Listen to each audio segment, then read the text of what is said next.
Welcome to the Tech Blog Writer Podcast, your guide to future tech trends and innovation in a language you understand. Now, over to your host, Neil Hughes.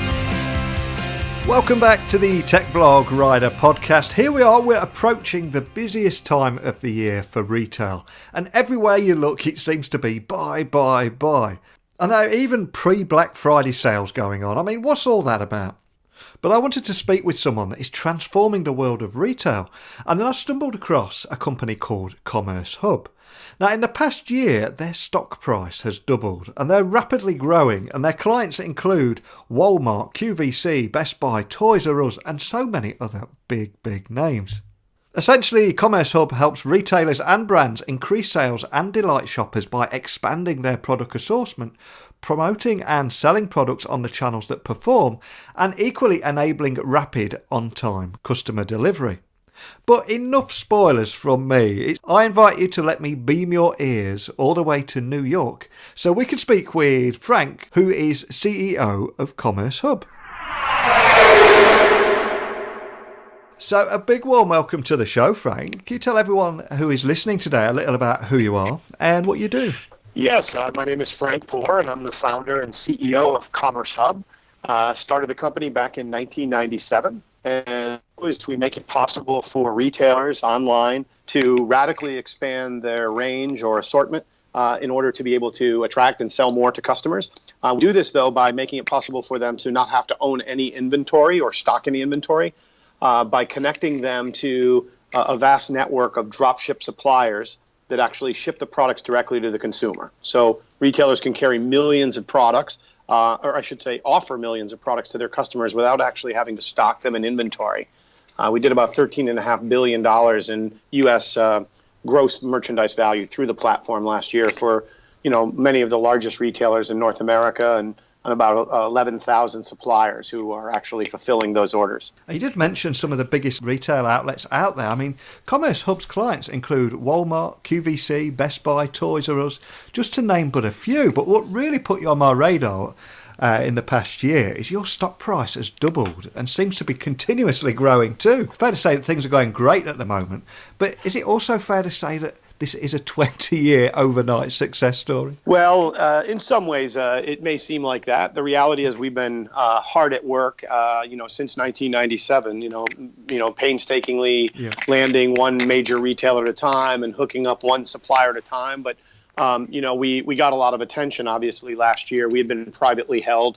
There was we were kind of a, sort of a secret weapon for a lot of retailers and not that well known.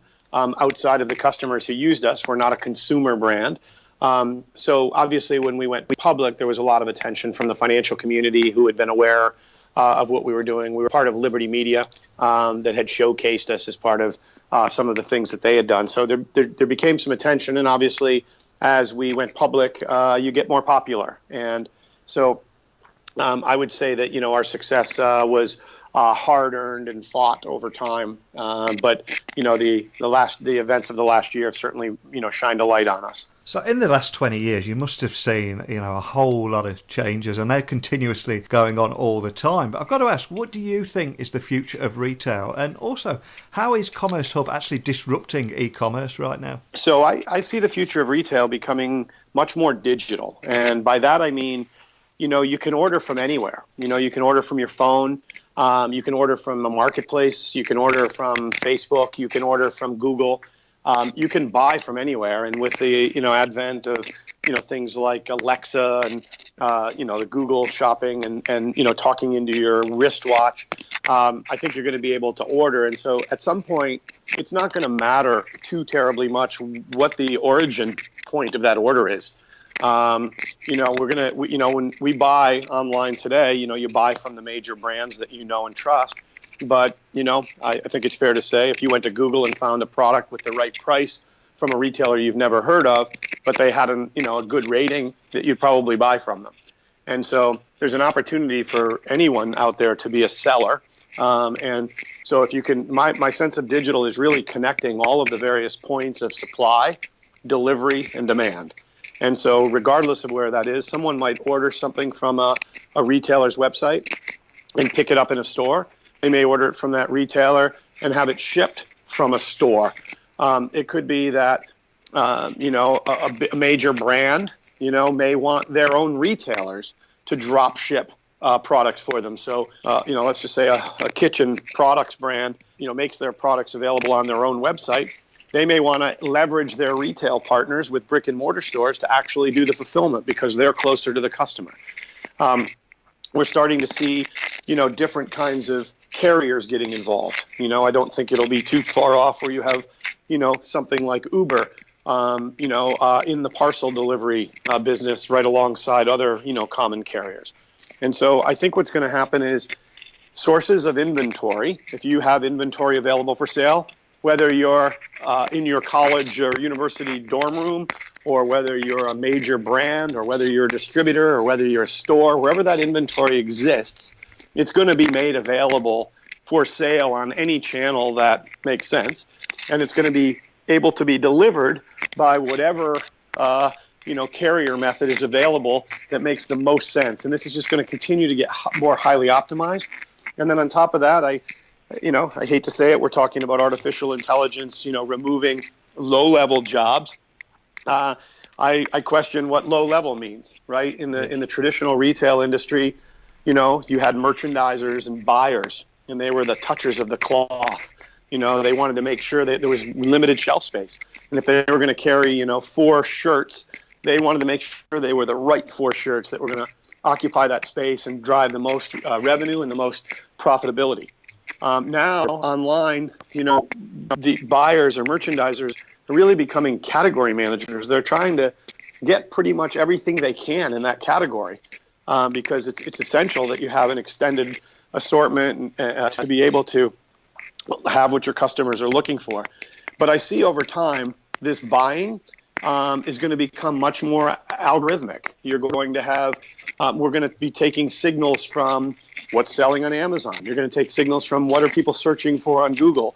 You're going to have sell-through data from your own systems, and you're going to start to know exactly what to promote.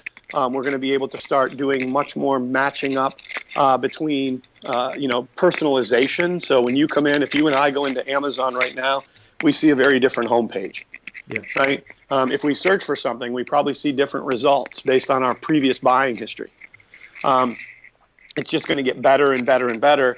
And I almost think there will be a time in the near future where you can say, I need a, maybe even say, I need a blue shirt for tonight's party.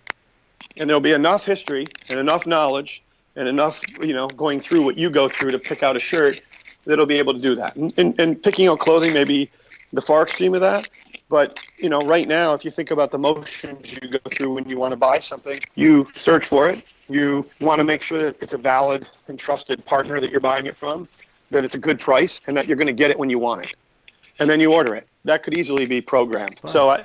So I sort of see all of this becoming highly digital, highly algorithmic, and I could one day see where retail is almost purely automated.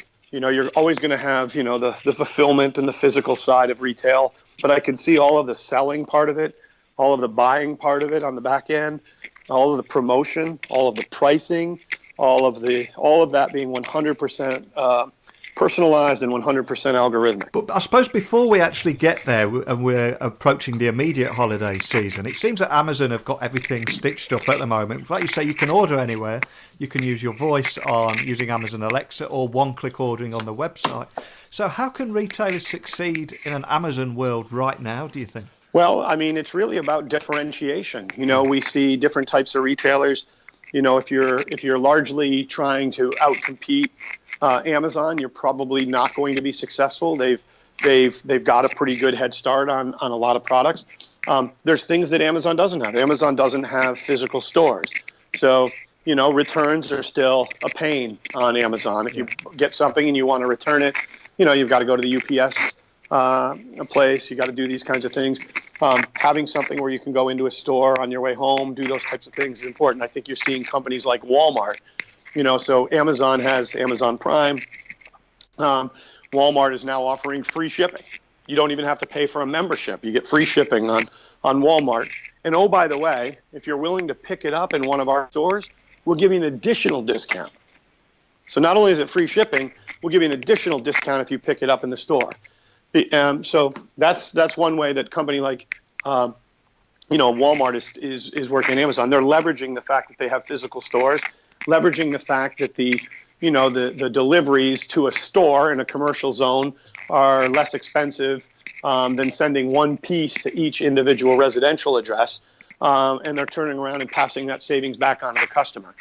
Walmart is starting to get, and I'm just picking Walmart because they're doing a good job of fighting back. Yeah. Walmart has just, announced a deal with Lord & Taylor, and that's a, higher end fashion apparel retailer in the country. And one wouldn't think that they would typically be associated with Walmart, but, they're generating enough traffic and generating enough interest that it's going to be harder and harder for different brands and retailers to ignore if they're really putting that much effort and energy and money into attracting shoppers into the store. So do you think that the traditional retailers can look at e-tailers and e-commerce to evolve their experience to actually offer customers high-quality shopping experiences too? Absolutely. I mean, I think, it's amazing to me that in 2017, when I walk in a store, especially an apparel store, there's not someone sitting there with an iPad. If I can't find the size or the color or the style I'm looking for, that there's not somebody there saying, hey, I can go ahead and order that and have it shipped right to your house. Like it's mind-blowing that that's not happening in retail stores today. At least in the norm. And so I think there's a big opportunity for these brick and mortar to become much more omni-channel and to deliver real value to customers. I mean, how many times do people go, here we're talking about store closures left and right, and the retail Armageddon or retail apocalypse, whatever they're calling it. The fact of the matter is, going to a store is typically disappointing. You go in, you look for something, you don't find your style or your color, and so you leave, and you leave empty-handed. That doesn't happen online, ever. You find what you're looking for. You go to the mall, you park, you go in, you can't find, you go to another mall, you look at, and it's like, you just sit there and you bam, and you have your choices of price, choices of selection. And so I think it's critical that all retailers, have the right assortments. My grandfather came over from Italy in the 1880s to the U.S., and I was 12 when he died. But I remember him saying to me one time, he had a retail store, and he said, retail is pretty simple. It's about getting people into your store, having what they're looking for, and giving them a good price. And, I look right now, and despite the fact that, we're in e-commerce and all of that, nothing's changed. Yeah. You've got to get people into your store. And that's getting more challenging, right? You're talking about the physical stores, but online, Google is playing an essential role in driving traffic to stores. And so if you're going to be relying on Google to drive traffic, you need a vast assortment of products so that you have sort of tickets in the raffle of Google. So if I go searching for a green coffee pot or a green teapot and they don't have it, the retailer doesn't carry it, they're not even going to show up in Google and get any traffic. So they've got to have the products. And then if you come to their site, as my grandfather said, you have to have what they're looking for. If I go to a retailer that's known for carrying Cole Haan shoes, but they only carry the 5 Cole Haan shoes that they bought from Cole Haan and stocked in their own warehouses, and they don't carry all the other sizes, styles, and colors, then I'm going to start disassociating them with a place that I can find what I'm looking for. And then on the third thing, talk about, having the right price. The right price today is, the right offer, so to speak, and it's a combination of the price and the delivery speed. We've gotten accustomed with Amazon to being able to get things in a couple of days, and now, every retailer is trying to scramble to catch up to that. At the same time, Amazon's trying to figure out how to bring drones to your house to do it in an hour. They really are, aren't they? It's great. Yeah, they are. Absolutely insane. But Commercial Hub, like you said at the beginning of the show there, helps brands radically expand that product offering without inventory risk. I mean, can you talk me through how you make that possible while also ensuring that you complete compliance with any of those product sources? Yeah, that's a great question. So basically, if you take let's just use Cole Haan as an example and use a retailer. Like I said, that retailer will typically buy products from Cole Haan, and they'll buy a certain subset of the assortment that they carry. Cole Haan is manufactured, millions of dollars worth of products that they have sitting in a warehouse, waiting for, retailers to buy it, maybe sell on their own site. But retailers only have so much capital and so much warehouse space. So they're going to buy the things that they think they're going to get the most turns on and make the most revenue. And so they're not going to stock the other stuff. Meanwhile, customers might have a wide foot or might want the green shoes and not the blue ones. And so What we do is we integrate the system of the retailer to CommerceHub, and we integrate all the systems for products, for orders, for shipment confirmations, for all of the things that would happen. In essence, electronically and technically, we turn these drop ship suppliers into virtual warehouses of that retailer. So their systems and their operations all act and behave as though these are their own warehouses. And we do that by integrating these suppliers. And we have a very sophisticated Swiss Army knife approach, we like to call it, where regardless of a supplier's systems or capabilities or sophistication, we can get them 100% compliant with the retailer's requirements, regardless of how they connect to us. And so once they're connected to us, an order, you place an order on the retailer site, we would get that order down to CommerceHub in the retailer's file formats and communication protocols. We do all of the data normalization and translation, send that order down to Cole Haan. Cole Haan ships it out directly to you with that retailer's branded packing slips and labeling and anything they might need to support a return to store or a pickup in store. And it gets shipped out. We would send the information back to the retailer in their particular formats, and then you would get a notification saying, hey, your product just shipped and here's the tracking information. And it would come to you and you would be none the wiser that it didn't come directly from that retailer. It just leads me to my next point. I read a great story, which I think it went something like, client data suggests retailers see an average of 12% increase in their sales for every 10% increase in the number of unique products that they sell. Is that something that you're finding? Yeah, I mean, that's about the data suggests exactly that. Yeah. And, if you think about it, this is something Amazon realized a long time ago, right? Yeah. That's why they have 350 or 400 million SKUs available for sale now. Yeah. They want to have everything everyone is looking for. You're seeing Walmart aggressively build their SKU counts. And so, when we talk to even specialty retailers, they want to have everything within their specialty, and it makes sense.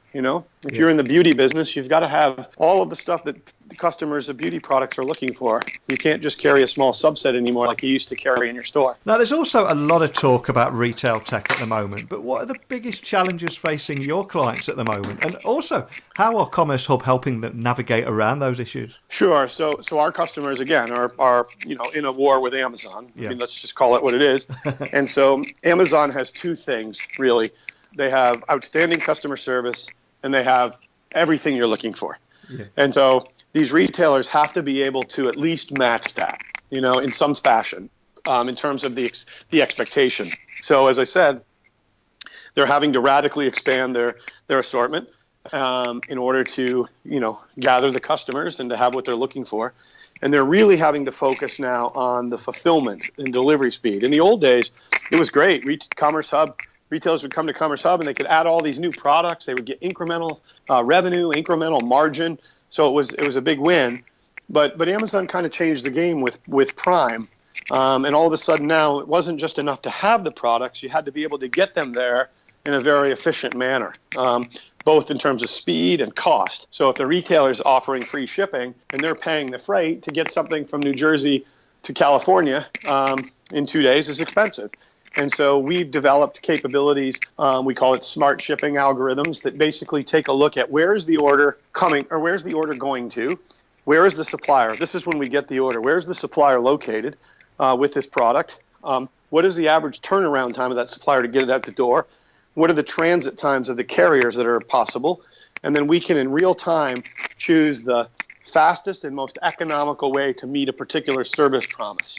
And so our retailers are leveraging that. Again, they're using their stores to be able to fulfill. So a lot of these retailers have stores in the communities with the products that customers order. So a lot of these guys are trying to turn their stores or portions of their store into fulfillment points, forward fulfillment points and forward return. But it's a tough fight. And, some of these guys that have the ability to differentiate and can move with speed are going to be successful. Those that are sort of technologically challenged or, lack the vision, probably won't fare so well. I'm curious, any of your traditional retailers that you deal with, do they struggle to comprehend with the fact that, yes, Amazon is popular and yes, it can deliver things seamlessly, quickly all over, but their customers will actually pay $99 a year for the privilege of getting that service? Yeah, I mean, it is quite interesting. Yeah.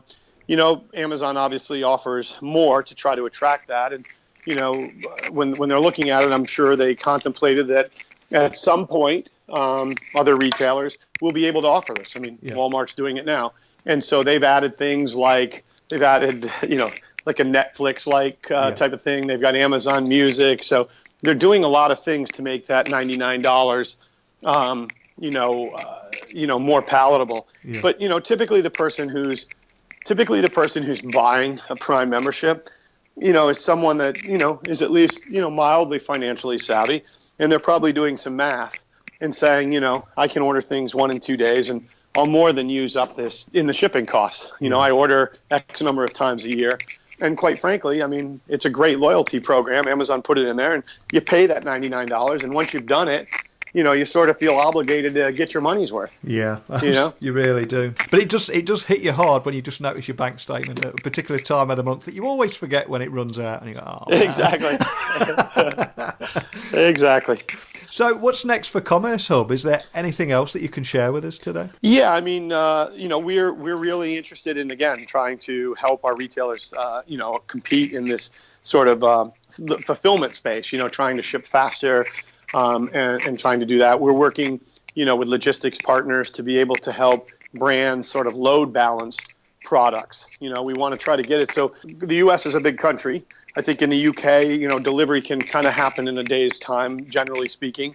In the U.S., it's difficult to get a product from Miami to Seattle. It's, 3,000 plus miles. And so, having the products closer to the customers in the first place is the smart thing. So if a brand, rather than having their products in one single location in New Jersey where they come over from overseas and they put them right in the port, it makes sense to have some scattered in the Midwest and some scattered out into the West Coast so that, those products become 1 and 2 days ground rates available to anyone. So I think we're going to see a lot more of that. I think we're going to start to see logistics players, stepping up to try to offer retailers the kind of Amazon Prime like experience they can. And so I think there's going to be a lot more around logistics in the future. Well, before I let you go, can I just finally ask if there is anyone listening that wants to stay in touch with your latest developments at Commerce Hub or ask a member of your team any questions about the topics we've talked about today, what's the best way of doing that? Well, they can reach out to Commerce Hub. We've got myself, Frank at CommerceHub.com, or they could reach out to Eric Morton. He is responsible for our communications and has been with me for a long, long time and knows a lot. And he's probably typically more accessible.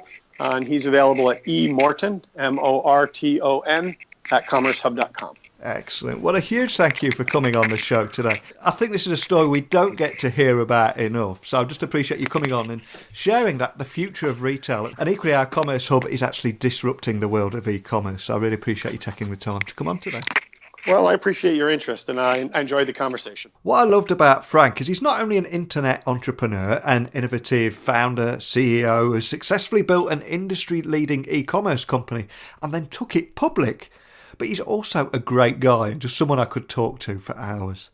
And I find it fascinating that here we are in 2017 and there are buzzwords such as RetailTech constantly doing the rounds. But for almost 20 years, Commerce Hub has been providing cloud-based technologies and services that enable retailers to radically expand their product offering without inventory risk. And the fact that client data suggests retailers see an average of a 12% increase in sales for every 10% increase in the number of unique products they sell, I think that's quite telling on its own. So a big thank you to Frank for coming on today. But as always, let me throw this out to you all. I mean, what do you love about retail, whether it be online or offline? And also, what are the big pain points that drive you nuts, whether it be during the holiday season or at any time of the year? And also, do you have any must-have gadgets that you've got your eye on for Black Friday? Or are there some gifts that you're secretly wishing for this holiday season? Sharing is caring, so let me know by emailing me at techblogwriter@outlook.com or tweet me at Neil C. Hughes, and hopefully we can get that word out to your significant other, and who knows, maybe you'll get that gift that you're wishing for. But don't worry, I'm not rebranding myself as a virtual Santa. I'm still the tech blog writer guy. But in the words of Coca-Cola, holidays are coming, holidays are coming. So I'm going to check out my usual bargain websites and uncover some Neil's deals. But don't worry, I will return tomorrow. So a big thanks for listening. And until next time, don't be a stranger. Thanks for listening to the Tech Blog Writer Podcast. Until next time, remember, technology is best when it brings people together.